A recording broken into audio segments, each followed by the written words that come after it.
পুলিশের কিন্তু এই মুহূর্তে কিন্তু এইখানে কিন্তু সংঘর্ষ শুরু হয়েছে।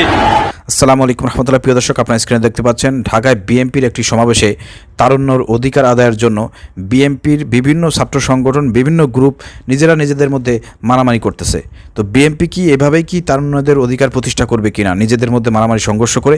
ইতিমধ্যে আপনারা অবগত আছেন যে 5 আগস্টের পর থেকে এই 9 মাসের মধ্যে বিএনপি তাদের নিজেদের গ্রুপে মারামারি করে প্রায় 60 থেকে 70 জন মানুষকে নিজেদেরকে হত্যা করেছে। তো যে সংগঠন নিজেরা নিজেদের কাছে নিরাপদ না এবং নিজেরা মারামারি করে, কামনাকামনি করে, সেই সংগঠন কিভাবে ক্ষমতায় এসে দেশে মানুষকে নিরাপদ দেবে, একটু চিন্তার বিষয়। প্রিয় দর্শক, আজকে এই ভিডিওটি সামাজিক যোগাযোগ মাধ্যমে ছড়িয়ে পড়েছে।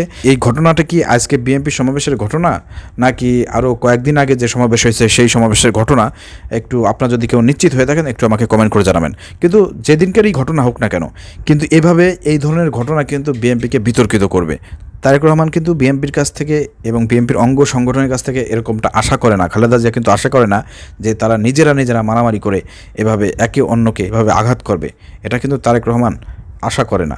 তো এই ধরনের ঘৃণিত কাজের সঙ্গে যারা জড়িত আছেন তাদের বিরুদ্ধে সাংগঠনিকভাবে বিএনপির উচিত কঠিন পদক্ষেপ গ্রহণ করা, কঠিনভাবে তাদেরকে দমন করা, নাহলে বিএনপি বিতর্কিত হবে। প্রিয় দর্শক, বিএনপির এই রাজনীতির বিষয়ে আপনাদেরকে সজাগ দৃষ্টি রাখার আহ্বান জানাচ্ছি। ভিডিওটি শেয়ার করে দেবেন।